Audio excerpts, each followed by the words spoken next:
안녕하세요. 오늘은 정치권에서 동시에 터져 나온 여러 이슈들을 차분히 정리해 보겠습니다. 한동훈 캠프의 후원회장 인선 논란부터 평택을 여론조사를 둘러싼 김용남 후보와 조국 후보 측의 신경전, 추미애 후보의 개헌 관련 발언, 그리고 생명안전기본법과 친일재산환수법 처리 문제까지 정치권의 뜨거운 장면들이 이어지고 있습니다. 먼저 가장 큰 논란이 된 것은 한동훈 캠프 후원회장 인선입니다. 한동훈 측은 부산 북구에서 3선 의원을 지낸 정형근 전 의원을 후원회장으로 위촉했다고 밝혔습니다. 한동훈은 직접 정형근 전 의원님을 후원회장으로 모시게 되어 깊이 감사드린다는 입장을 냈습니다. 겉으로 보면 부산 지역 정치권 원로를 모신 인사처럼 보일 수 있습니다. 특히 부산 북구 지역의 노년층 정서를 겨냥한 정치적 포석이라는 해석도 나왔습니다. 과거 부산 북구 강서갑에서 당선되어 내리 3선을 지낸 인물이기 때문에 지역 기반과 보수층 결집을 노린 선택이라는 분석입니다. 하지만 문제는 정형근 전 의원의 과거 이력입니다. 정형근 전 의원은 검사 출신입니다. 이후 안기부 제1차장까지 지냈고 1996년 총선에서 부산 북구 강서갑에 출마해 당선된 뒤 3선 의원으로 활동했습니다. 그런데 민주당 박상혁 의원은 이 인선을 두고 강하게 비판했습니다. 그는 정형근 씨가 그 정형근 씨일 것이라고는 차마 생각하지 못했다는 취지로 말했습니다. 정형근 전 의원이 과거 독재 정권 시절 공안 검사로 이름을 알렸던 인물이라는 점을 지적한 것입니다.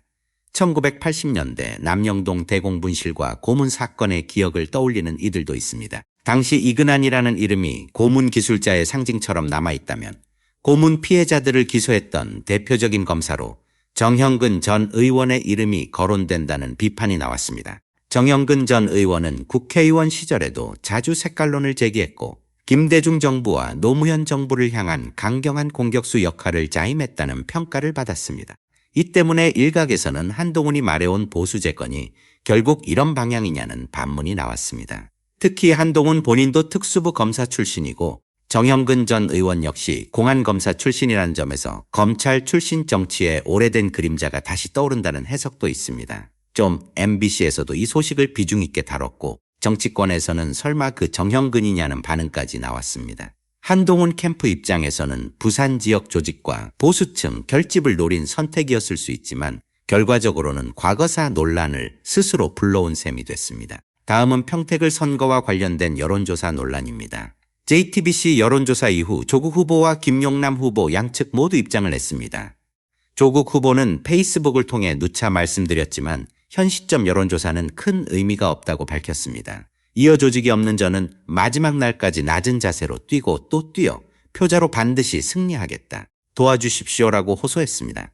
반면 김용남 후보는 MBC 라디오 뉴스아이킥에 출연해 JTBC 여론조사 결과에 대해 다소 다른 해석을 내놓았습니다.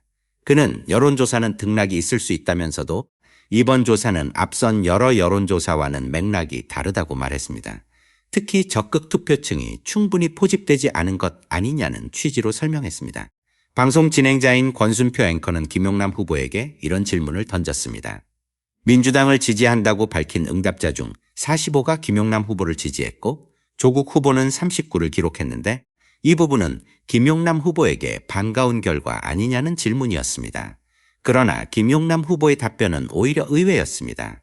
그는 그게 듣기 좋은 얘기냐고 반문했습니다. 자신이 민주당 후보라면 민주당 지지층으로부터 적어도 80의 지지를 받아야 하는데 45에 그친 것은 오히려 만족스러운 수치가 아니라는 뜻이었습니다.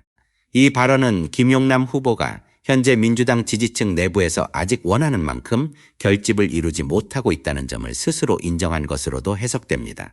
방송에서는 조국 펀드 관련 공방도 이어졌습니다. 김용남 후보는 조국 후보 측의 공격에 대해 해명할 시간이 필요하다며 동일한 분량의 시간을 배분해달라고 요구했습니다. 당시 방송 시간이 7시 24분 50초를 지나고 있었고 진행자는 남은 시간이 1분밖에 없다고 설명했습니다. 그러자 김용남 후보는 앞서 같은 시간을 주겠다고 하지 않았느냐며 방송 분량 배분 문제를 지적했습니다. 이 장면은 김용남 후보가 JTBC 여론조사 이후 더욱 적극적으로 움직이고 있다는 신호로 받아들여졌습니다. 목요일 미디어데이를 마친 두 후보의 행보가 이후 여론조사에 어떻게 반영될지도 관심사가 됐습니다. 두 후보는 이후 어버이날을 맞아 관련 행사에 집중하는 모습을 보였습니다. 선거가 막판으로 갈수록 지역 행사, 지지층 결집, 방송 대응이 모두 중요한 변수가 되고 있는 상황입니다. 한편 조국혁신당 측에서는 김용남 후보의 당적 이동 문제를 비판했습니다. 정춘생 조국혁신당 상임선대위원장 등이 당 차원에서 문제를 제기한 상황입니다. 이에 대해 민주당 내부에서도 대응 기류가 조금씩 달라지고 있습니다. 강성필 민주당 부대변인은 CBS 라디오 박재홍의 한판 승부에 출연해 불편한 심경을 드러냈습니다. 그는 국민의힘을 제로하겠다는 분이 민주당을 제로하는 것 같아서 상당히 기분이 좋지 않다는 취지로 말했습니다. 이어 민주당도 지금까지 참을 만큼 참고 있지만 더 깊게 들어가면 진짜 강하게 들어갈 수 있다고 말했습니다. 특히 과거 판결문 정도만 언급해도 조국 후보가 훨씬 더 힘들어질 수 있다며 이제는 정책 대결을 하자는 메시지를 던졌습니다. 이 발언은 평택을 선거가 단순한 양자 대결을 넘어 야권 내부 경쟁과 감정 싸움으로 번질 가능성을 보여주는 대목입니다. 선거 막판으로 갈수록 후보 개인의 과거, 당적 이동, 정책 경쟁, 지지층 결집이 모두 맞물리며 평택을은 더욱 뜨거운 지역이 되고 있습니다. 다음은 추미애 후보의 발언입니다. 추미애 후보는 국회 개헌안 문제를 정면으로 언급했습니다. 국회 본회의에 개헌안이 상정되었지만 국민의힘은 개헌안 처리에 당론으로 반대하며 불참했다는 점을 비판했습니다. 추미애 후보는 5.18 민주화운동과 부마항쟁의 정신을 헌법 전문에 담는 것, 지역 균형 발전을 명시하는 것, 그리고 계엄 요건을 강화하는 것은 시대가 요구하고 국민이 명령하는 기본적인 내용이라고 강조했습니다. 하지만 국민의힘이 이마저도 거부하고 있다며 여전히 시대의 명령을 거스르고 있는 것 아니냐고 지적했습니다. 추 후보는 윤석열 전 대통령을 향한 비판도 이어갔습니다. 구치소에 있는 윤석열을 옹호하는 후보, 윤석열의 호위무사를 자처했던 후보가 민주주의를 부정하는 세력에 머리를 조아리고 있다는 취지로 강하게 말했습니다. 또한 부정선거 주장에 빠진 세력과 선을 긋지 않고 선거에 출마하겠다는 논리는 이해할 수 없다고 비판했습니다. 추미애 후보는 이번 지방선거를 두고 대한민국과 경기도를 위해 반드시 내란을 종식시켜야 하는 선거라고 규정했습니다. 과거 당대표 시절 지방선거와 보궐선거에서 대승을 이끈 경험을 언급하며 이번에도 함께 이기겠다는 메시지를 냈습니다. 다음으로는 국회에서 처리된 법안들입니다. 먼저 생명안전기본법이 국회 본회의를 통과했습니다.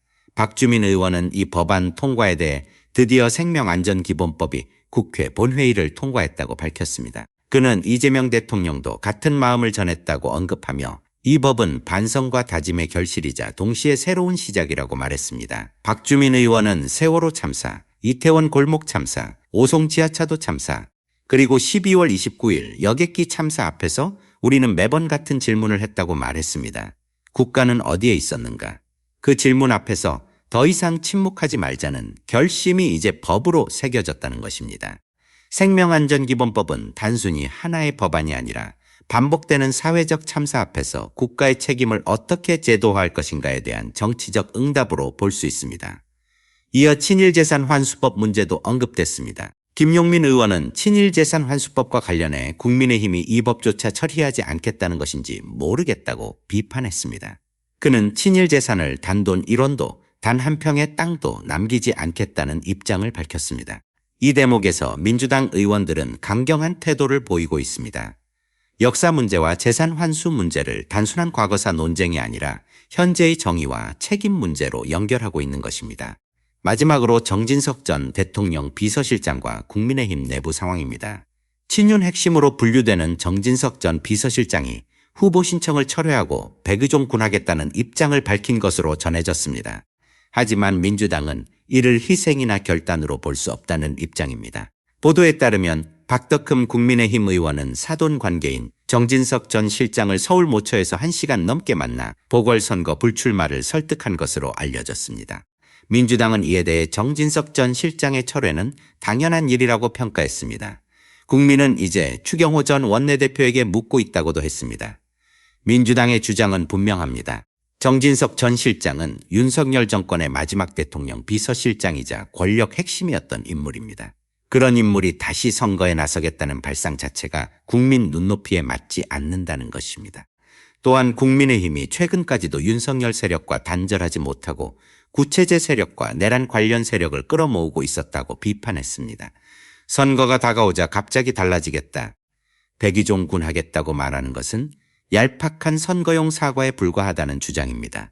민주당은 눈물 몇 방울로 책임을 지울 수 없다고 강조했습니다. 중요한 것은 말이 아니라 태도와 행동이라는 것입니다. 윤석열 정권에서 권력을 누리고 헌정 파괴 논란의 한복판에 있었던 인물이라면 지금 해야 할 일은 피해자인 척하는 것이 아니라 국민 앞에 책임지는 태도라고 지적했습니다. 그리고 민주당은 진짜 문제는 아직 남아있다고 말했습니다. 바로 불법계엄 국면에서 국민의힘 원내대표였던 추경호 후보 문제입니다. 오늘 정치권의 흐름을 종합해보면 세 가지 장면이 선명하게 보입니다. 첫째, 한동훈 캠프의 정영근 후원회장 위촉은 보수 결집을 노린 카드였지만 과거 공안 검사 논란을 다시 불러오며 역풍 가능성을 만들었습니다. 둘째, 평택을 선거는 단순한 여야 대결이 아니라 야권 내부의 지지층 경쟁과 후보 간 신경전으로 확산되고 있습니다. JTBC 여론조사 이후 조국 후보와 김용남 후보 모두 각자의 방식으로 위기감을 드러내고 있습니다. 셋째, 개헌안과 생명안전기본법, 친일재산환수법 문제는 이번 선거가 단순한 지역선거를 넘어 역사, 안전, 민주주의, 책임 정치의 문제로 확장되고 있음을 보여줍니다. 정치권은 지금 말로는 변화와 책임을 이야기하고 있습니다. 하지만 유권자들이 보고 싶은 것은 눈물이나 구호가 아닙니다. 실제로 누가 과거와 단절할 수 있는지, 누가 책임을 질 수 있는지, 그리고 누가 국민의 삶과 안전을 제도로 바꿀 수 있는지입니다. 이번 선거는 인물 대 인물의 싸움처럼 보이지만 그 안을 들여다보면 과거 정치와 미래 정치의 충돌에 가깝습니다. 여러분은 어떻게 보십니까? 한동훈 캠프의 정영근 후원회장 위촉은 보수 결집을 위한 현실적 선택일까요? 아니면 과거로 돌아가는 잘못된 신호일까요? 또 평택을 선거에서 조국 후보와 김용남 후보 중 누가 더 강한 확장성을 보여줄 수 있다고 보십니까? 여러분의 생각을 댓글로 남겨주십시오.